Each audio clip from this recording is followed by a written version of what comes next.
Good evening, viewers. The Idea Factory welcomes you to yet another exciting session on business sessions. As you are aware, we talk on small businesses, that is startups and MSME.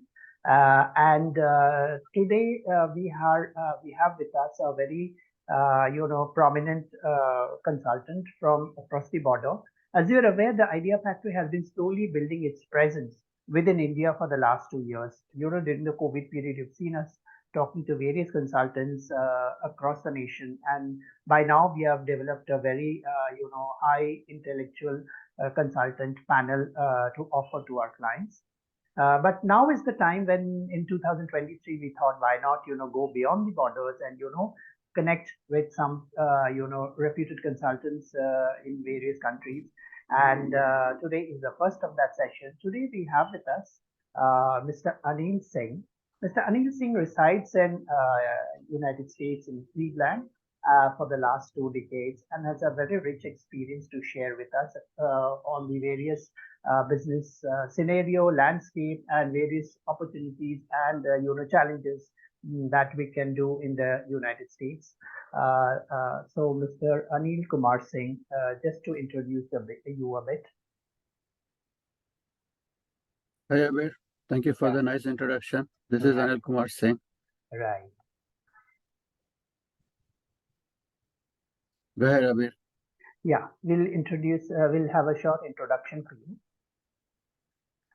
Mr. Anil Kumar Singh has a bachelor's degree in engineering and a PGDBA and a CFA from ITFI Kolkata, and he's also a green belt in Six Sigma. He's migrated from India to USA in late 90s and has worked in companies like Petrosol, Petron Group, H Gurus Now, Solam Pharmaceuticals, etc. And he's worked as an employee as well as he's also been a co-founder in certain of these companies as well. He has been a part of different startups, which includes building a 100-passenger ship and setting up a terminal for National Stock Exchange in India very early in his career. He also did a small stint with the State Bank of India Foreign Exchange Trading Department, where he was part of a team executing swaps and options trading in foreign currencies.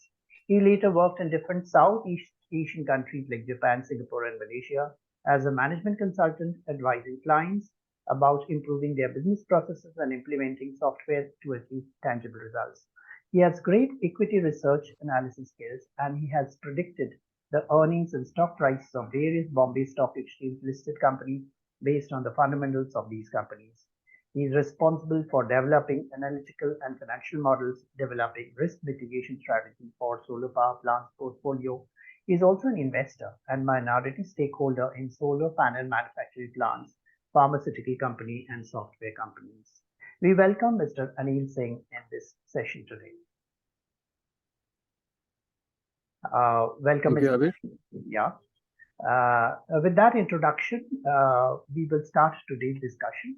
As we have already introduced, today we are going to do some discussions for India as well as for the USA, and it is important, and this will give you a snapshot of the kind of business scenario that we have in both the countries. So let me have a short presentation to share.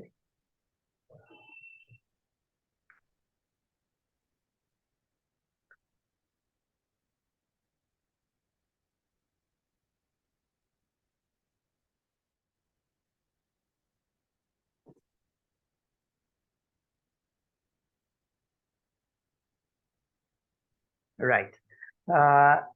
So we are starting the discussion again. We're catching up on the COVID scenario. We all know that we touch upon the topic of COVID every now and then, depending upon the context. And since we are talking of India and USA today, of course, the topic of COVID automatically comes up.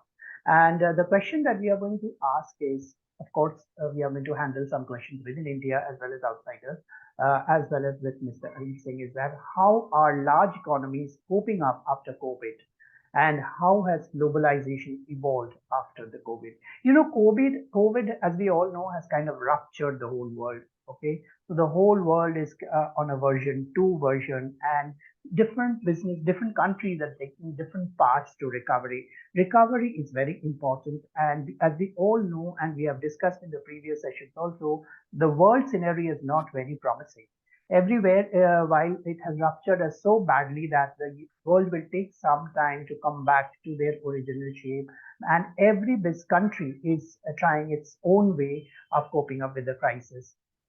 So let me share some thoughts within India, and of course, Mr. Anil can add up on the USA part. After the COVID, as we all know, 2022 has been mostly the year when all of the country was trying to come back to business. And so India, as always, has also been trying to come back to business. And, in the whole process, what in the early 2023, we can see that India is becoming more and more important in the world parameter. That means the global equations are changing, as it is forever changing. But with COVID, the global equations are changing, and with so much of human life loss and uh, loss of business all over the world, India is as a trustworthy business partner. India is getting a lot of importance in the world atmosphere. In the recently held World Economic Forum that has happened in January, India has been identified as a true bright spot in the midst of a global downturn. As we have already said, that most of the developed economies are still grappling with the downturn. They are talking of recession. They are talking of, things are not in good shape. And in that situation, India's growth parameters, the indices, and, the results that businesses monitor, the economists monitor, India is coming to be a very true bright spot out there. In terms of the official forecast, we have also always said before also and now also, the growth parameter, the growth percentage that we are forecasting is about 7% or more in the coming years, in 23 as well as in 2024, which is a very promising figure in terms of the current scenario. Let us not forget to understand that things are not very good. The buying parameter has kind of collapsed. People are trying to come back, and survival to growth is not an easy task for a country in totality. So even then, with the RBI, the IMF, and the PDB, we have all forecasted India to be on the growth of 7% or more. As we all know, India has a very good history of technological growth because the IT revolution, then the telecom revolution. So digitally, we are very well advanced. And this digital development is actually helping us to come back to our normalcy pretty faster compared to various other countries. Because the tech is actually at the center point of the revival or the scalability, whether it's through telecom or through the internet. Scalability is possible only through tech in today's scenario, and India is very high on the chart in terms of the tech sector. And this is not only reaching to the rich, it is also reaching out to the poor in terms of only with the help of a mobile, we are able to reach out to them, offer various products and services. They can reach out to the business, and that communication through the mobile or through the app is very, very well developed. A very enriched version of that is happening in India. At the same time, we all know that the business as businesses have collapsed and as countries have started working for their own survival, India said that we must focus on building our own businesses.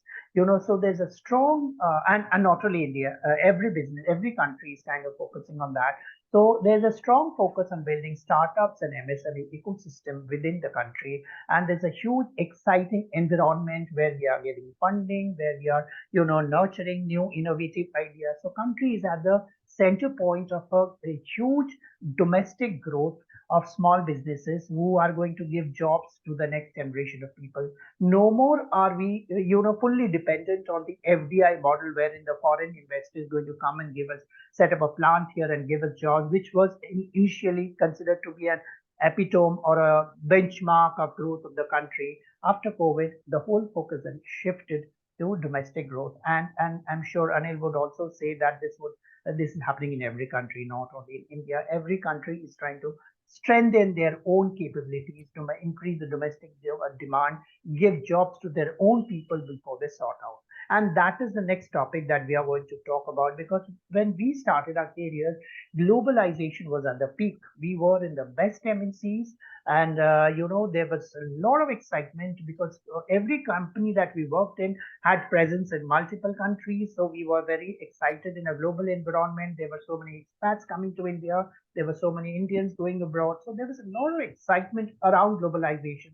And we all thought that that is going to stay. I remember during my working days, I thought that kind of globalization is going to stay. And every time you want a job, there will be someone calling you up in the next 7 days. There have been multiple occasions when I could get a job within 1 month of starting to search a job. So that scenario stayed in my mind, and I thought, oh, that's wonderful in within India. But now, when we look at it, we see that globalization, the whole definition of globalization has changed because of a number of issues. You cannot actually give a pinpointed reason, particularly, of course, the main reason being COVID, of course, but there are other parameters associated with it also. Just before COVID, we were talking about Brexit because UK was breaking up, and that was a big deal because they had taken a lot of pain in building up so many countries together. They were working on a proper consolidated model, and that consolidated model began to rupture, and Brexit was kind of the heated center point of global discussion for more than 2 years, just before COVID. Then we went to COVID pandemic, and now we are again talking of the Russia Ukraine conflict, which is not showing signs of end. This whole process, and of course, let's not talk about COVID as well. The whole process has resulted in a complete collapse of the global supply chain, and it forced businesses to look at their own centers or their own challenges first, then look elsewhere for growth. Every country is now, because there are elected governments, their primary responsibility is to look at after their own people and then go out of the country. Okay, so that kind of shifted the gear of globalization to what it was before and what it is today. There are elements of virus still stay there. There's a new, every time there's a new version of the virus is still coming. So we cannot say we are COVID free. Even today, we cannot say we are COVID free. So there's a lot of things happening even for the COVID, and countries, and of course that's why because it has been a center of a neighboring country. So the overall importance of India, as we rightly said, has improved. So that's a thing that has come to India, and India perhaps should have to take advantage of that wonderful opportunity that has come to us. As we rightly see, we see a less globalized and a more polarized world. In the previous definition, we are not that globalized because, as I said, that you have to look into your own country first, and then you're going to globalize. So the priorities have kind of changed. We have become more polarized. We look into the country challenges, and then we build the world around it. But does that mean that globalization, are we going back on globalization as per se? We are not. Because why? Because once we have opened up the windows to the outside world, you cannot again come back to a secluded world.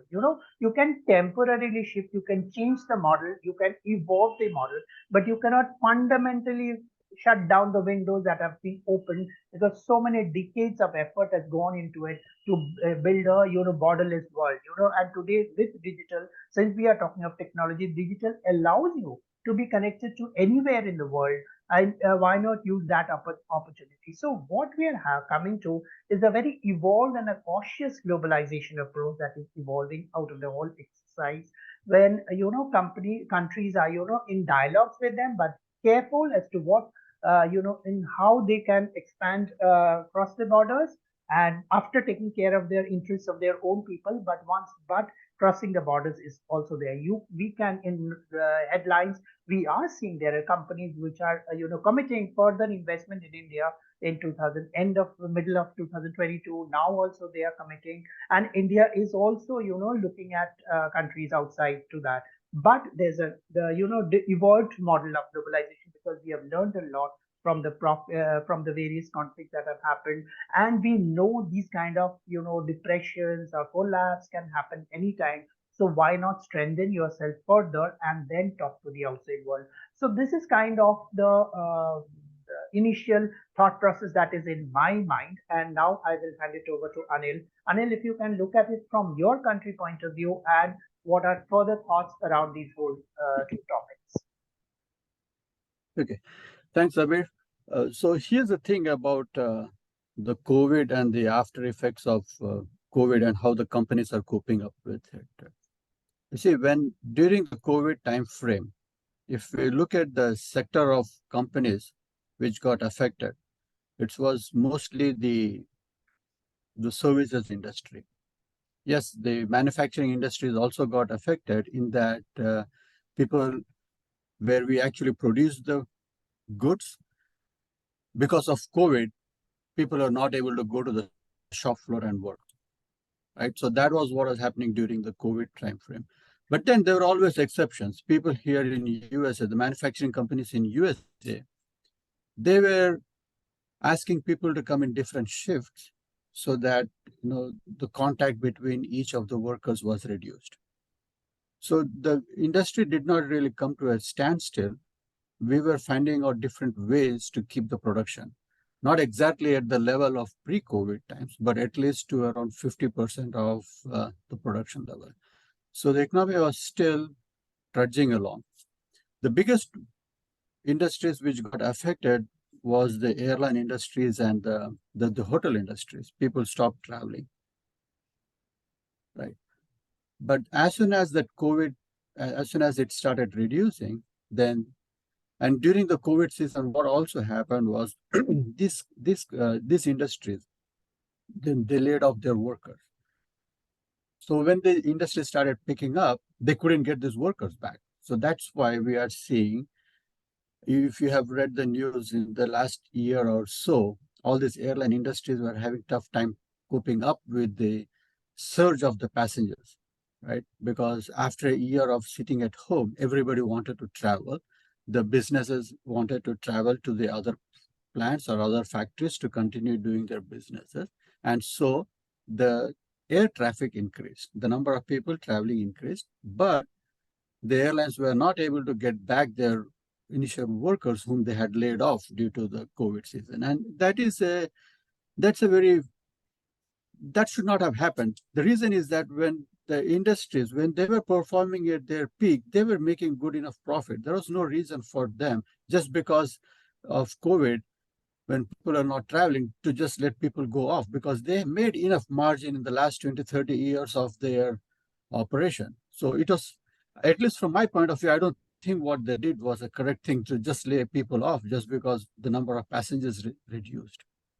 So they paid for it by the workers not coming back to work, or the workers found different industries to work with.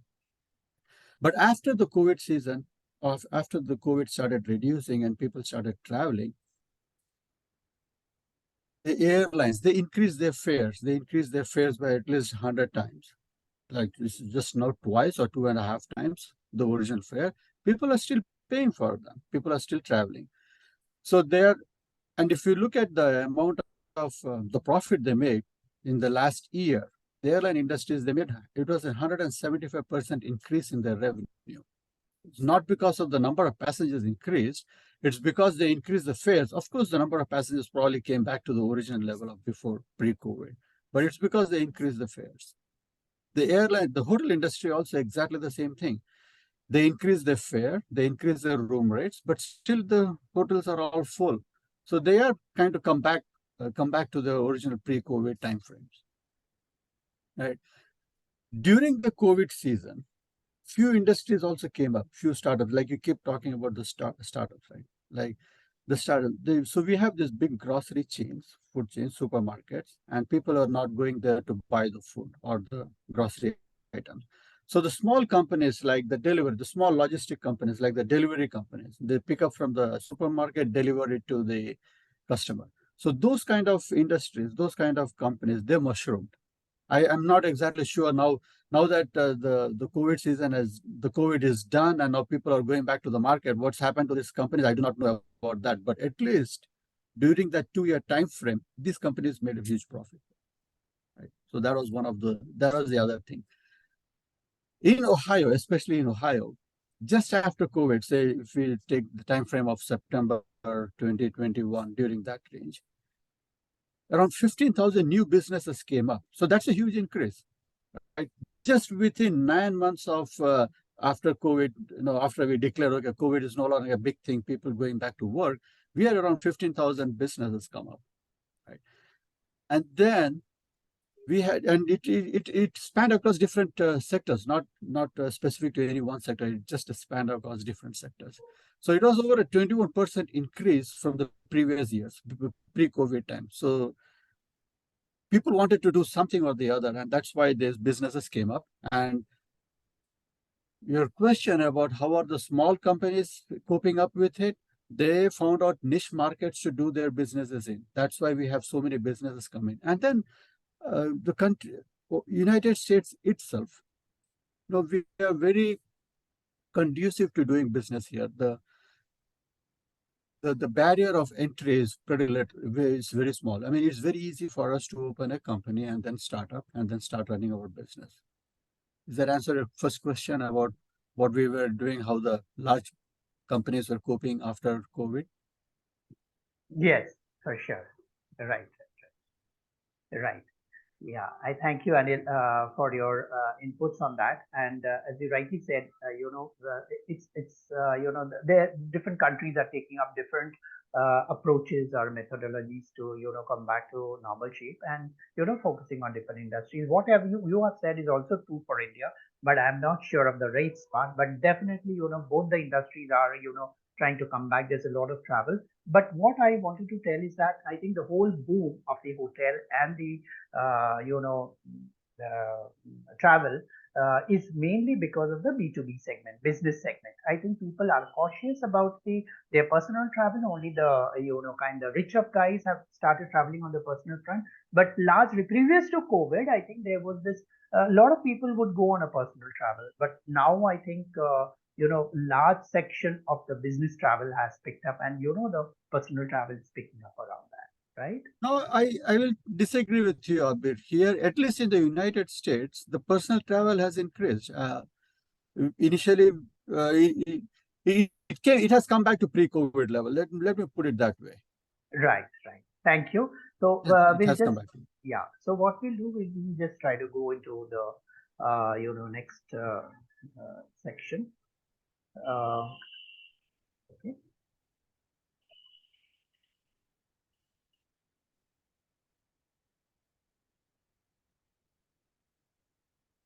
okay. Yes. Typically, as we said now, let us go a bit, slightly on the startup and MSME landscape within India as well. This also topic we take up different forums and different platforms, and we come back to this topic again and again because, as we have told already, this is the kind of the focus area that we are working on. Because that's the area that who needs a bit of a guidance, and we also, we are on a startup journey, and we would like to work with the startup and them. So we understand their pain, and profit possibly we will be able to offer them better solutions in the whole process. So we come back to this topic once in a while. Okay. So today, some points that we want to say is typically, it is so important that, as we said, the startup and the MSME, segment has become so important. We have even identified one day as a National Startup Day, which is last year, 2022, it was, initiated by the Prime Minister, Mr. Narendra Modi. That's on Jan 16. And that's, day when we all come together and take a stock. We promote, we celebrate the startups and the, small businesses. And, we say that you are important for the growth of the country. Investments touching about $7.4 billion in 2022-23. We are only in March, so obviously we are talking of 22-23. So a lot of investments are coming out. The government is giving a lot of schemes. The private sector is giving. There is an entire investment climate that has come over. If you see the television, there's a Shark Tank India episode that people are putting on money on the various sectors, on promising businesses which have the potential to add value. And so is so not only startups are coming with their own ideas, but at the same time the whole country is supporting them on growing to the next level, to grow faster, to give jobs to others, for economic growth of the country, and not wait for the foreign investor for the FDI model. While FDI will they are coming, I mean, they are all the bigger businesses have already investments, so that is also going. But at the same time, the country is building its own setup. small firms which will become big tomorrow. Okay. In terms of the funding, the growth stage funding has jumped, as you said, in 2022. It has jumped a lot. So there's a lot of the seed funding happening, the early stage funding happening, and the growth stage funding. So these all fundings are happening, but at the same time, fundings have also become very cautious now because many of the businesses have not been able to grow the way they had promised before taking the funding. So now they have, the funders have become very cautious and they are funding based on the profitability or the unit economics, which means that previously there's a huge shift in the thinking process when they would fund. And this we have discussed in one or two of our sessions before also. Initially, the funding was given based on the valuations, and valuations, as you know, are kind of futuristic and based on assumptions of the future market economics, growth, and it may vary from time to time. Okay, so now the focus is on profitability, and only if a business is showing profit, the funders are initially taking time to build up the your business. So they are come. So the business has to show a certain amount of profitability before the funder. So it's becoming more controlled, and there's a evolved model. As we said, everything has to evolve. So the funding process is also getting evolved in 2023. At the same time, let us see some of the trends that are happening in the startup and Msme economy landscape in India. As we all know, we are talking about sustainability for a lot of time. So the electric vehicle is one space that even in the world, the EV space, has become a very exciting area. There are a lot of businesses that are coming, a lot of startups, and a lot of technologies that are coming out. So today, if you look at it, maybe today EV is the space where telecom was maybe 2 decades back. So there's a lot of excitement happening. A lot of businesses are putting their thought process that technology is about to evolve because it's kind of shaping up. So not only it's about vehicle, it's about charging, it's about batteries, it's about storage of that, how to bring it scalable, replace the petrol pump. So India is on our thinking spree, and the EV space is becoming very, very bigger. Second, we are talking of EdTech. As you know, 2022 has become very, very exciting for the EdTech. As we know, Byju's is even the sponsor of the World Cup and all the IPL tournaments that are happening. So we know how EdTech is important for the country, but at the same time, EdTech is also kind of evolving. And from the previous 100% online model, they are coming to a hybrid model where they are opening up centers or tying up with partners. So there's a hybrid model that is evolving in terms of EdTech. So people want the choice of either they want the online learning or they want the offline learning. So the customer has to retain the choice of online and offline together, and that's the model that is evolving for EdTech. What is the percentage of hybrid? That is going to vary, but hybrid model as such is going to stay within that. As we have already touched upon the point, the focus is on profitability on all the startups and MSMEs now, and each business has to show that they are on a profitable path for investors to join the journey, for them to believe profitability is now a parameter to put that in. In terms of early stage funding, as we said, that it's becoming very strict. So people are, evaluating businesses at a very close level, and then only this is going to, they are going to fund that. And also the focus on climate tech. Just as the technology, as we said, again we are coming back to sustainability because any business has to look at the overall impact that we are going to work, and climate change is an important area. So there's a lot of technology that is coming to manage the climate elements associated with the businesses, and so climate tech is also becoming a hot topic now. So these are kind of the trends that are happening in 2022 within India. And my question to Anil is, Anil, if you can add some points to the startup and the MSME landscape out there. Sure. So here, at least in the state of Ohio, for startup companies now, the government of Ohio itself has got different steps. For example, they give preference to ethnic minority-owned companies. They do that. Like they have classified the type of people trying to open a company. Like ethnic minority, they get special rebates from the government to do business. Similarly, they have something called Encouraging Diversity, Growth, and Equity Program, specifically in economically backward areas and economically disadvantaged businesses. So each state within the United States, they have got their own schemes. So in Ohio, where I reside, these are some of the big schemes which help small business owners to grow, right?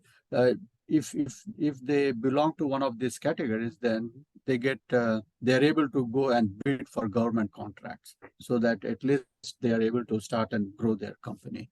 And you're absolutely right about the carbon. You mentioned something about environmental factors. So here in the United States, they give a high preference for carbon footprint. They call the high carbon footprint. Now, why why are we so interested in the carbon footprint is because the higher the carbon emission, that means your greater energy cost, right? So if you reduce the energy cost, that means you are reducing your carbon footprint, which also that means it increases your bottom line. So that's why we are so high on carbon footprint. And because of that, we also have an exchange here where you can trade carbon credits. So the companies who are not exactly able to reduce the carbon footprints to get more benefits from the government, they can buy the carbon credit. So that's another way of doing business here, right? The productivity growth, and the reason we are also promoting the small sectors here is the productivity growth in the United States since 2005 has been very low. It's been at least just around 1.4%. And the total GDP of USA mostly comprises of the service sector, not exactly in the goods production. Now, the reason why it was this, most of the goods were produced in China and United States was importing from China. So the government is now giving us more incentives to start manufacturing within the United States itself. And that's where your startup funding comes into picture, right? Here it is, as you're right, that initially they were just based on valuation, they were giving the funds. That's still true to a certain extent over here in the United States. But it has now shifted. Like they really want to see a nice little project plan with the profitability analysis and the financial projections for the next 5 years. Only based on that will we get the funds from the private investors. The banks here also, they give you funds. We have something called Small Business Association here within United States. They also help you to get funds for the small industries, for the small businesses. So that's the current scenario here in the United States. Right. Yeah. Back to you, Abid. Yeah. Thank you, Anil. So we are in the midst of a very exciting discussion, but at the same time, we are about 3 minutes left for this discussion. So perhaps we will continue the discussion in another program. But till then, let us have just a look at that.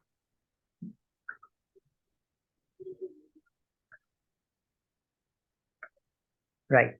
Yeah. Just to share that some of the names that we want to share, because this has been, there are various names of startups, and we have shared some names every now and then. We do share names of startups in various programs. And today I thought, why not take up this LinkedIn Top 20 startup list, wherein several names have come up, and they are doing not only they are doing extremely well, and there are great learnings that are available as to how these businesses are kind of scaled up in such a fast period of time using technology as a medium to go forward.